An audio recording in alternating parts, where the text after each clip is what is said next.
बना लिया तो तुम गेम पलट सकते हो। यहां से तुमने मन बना लिया ना, तुम गेम पलट सकते हो भाई। क्या प्लान ऑफ एक्शन होना चाहिए?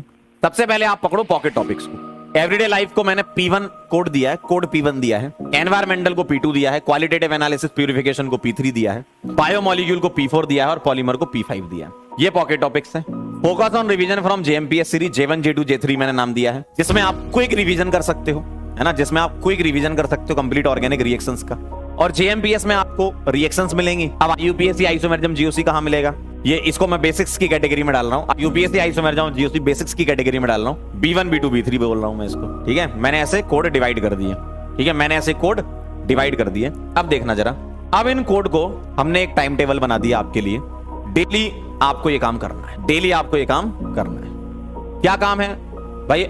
मैंने एक टेंटेटिव बनाया है, आप इन 3 घंटों को अपने हिसाब से सेट कर सकते हो। मैंने 6 से 9 का बनाया है, आप इनको अपने हिसाब से कर सकते हो। और भाई करना पड़ेगा, ठीक है, करना पड़ेगा, करना पड़ेगा, ठीक है, करना पड़ेगा। ये मेहनत तो करनी पड़ेगी भाई। अब तो ये मान लो 12 घंटे 15 घंटे, जब तुम्हारी नींद खुल रही तब पढ़ना चालू करना पड़ेगा तुम्हें, तब करना पड़ेगा तुम्हें, ठीक है। तो ये कुछ मैंने ऐसा बनाया कि पॉकेट टॉपिक है, ठीक है। पॉकेट टॉपिक जो मैंने बोले थे अभी, आप JMPS सीरीज हो गई आपकी और बेसिक्स हो गए। बेसिक्स मतलब IUPSC आइसोमेरिज्म और GOC।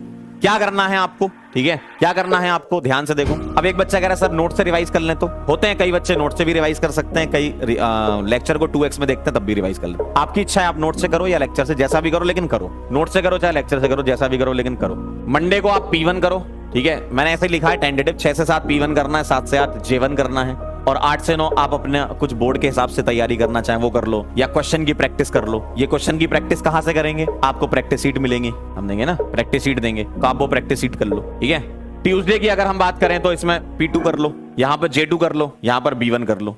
मैंने जहां पर 3 चीजें लिखी है ना, 3 चीजें, वहां पे 2 छोटे छोटे डाले हैं। भाई थोड़ा फीजिबल भी तो होना चाहिए, ऐसा नहीं कि कुछ भी प्लान बना दिया। फीजिबल भी तो होना चाहिए, ऐसा नहीं कि कुछ भी बना दिया आप कर ही ना पाओ। आपको भी देखते हुए कि हाँ इतना कर लेना चाहिए। जैसे P2 J2 और B1 है, ठीक है।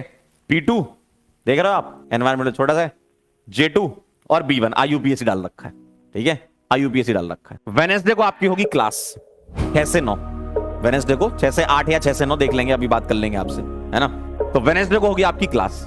इस क्लास में क्या करेंगे, जो मैंने अभी बोला था, जो आउट ऑफ द नोट्स वाली चीजें हैं, जितनी भी रिएक्शंस हैं डिटेल में पढ़ेंगे अपन सारी, विद मैकेनिज्म। जहां तक जा सकता है एग्जामिनर वहां तक जाएंगे, तो ये ध्यान रखिएगा, एग्जामिनर से भी आगे निकल जाएंगे अपन। थर्सडे की अगर बात करें तो P3 कर लो, यहां प्रैक्टिस कर लो आप, है ना, प्रैक्टिस शीट वगैरह मिलेगी, या बोर्ड की कुछ तैयारी करनी है B2 कर लो, सॉरी हाँ B2 कर लो। फ्राइडे को फिर क्लास होगी आपकी, ठीक है, और क्लास का ड्यूरेशन कम से कम 2 घंटे तो रखेंगे, ताकि कंटेंट भी कवर हो जाए आपका, है ना। 2 घंटे तो कम से कम देने पड़ेंगे आपको मुझे, ठीक है। 2 घंटे आप मुझे दे दो, इसके बाद हम अप्रैल अटेम्प्ट में बात करेंगे। अब कई लोगों के लिए कहना बहुत वैसा होता है कि यार क्या कर रहे हैं ये। अब देखो ज्यादा टेंशन नहीं ले सकते अपन अब लोगों की। जिन लोगों को लगता है कि भाई हम आपके लिए यहाँ खड़े हैं, हम सोच रहे हैं और हम आपको करा देंगे, तो मतलब करा देंगे। देखना है तो जरा 1 आध हफ्ते गुजरने दो, फिर आप खुद ही फील कर लोगे कि वेडनेसडे को क्या होता है, फ्राइडे को क्या होता है ना। मैक्सिमम बातें समझ में भी आ गई होगी क्या करना है, ठीक है। स्टार्ट एक्टिंग नाउ, और बिकॉज टाइम सेकंड अटेम्प्ट से पहले आपके पास कम है।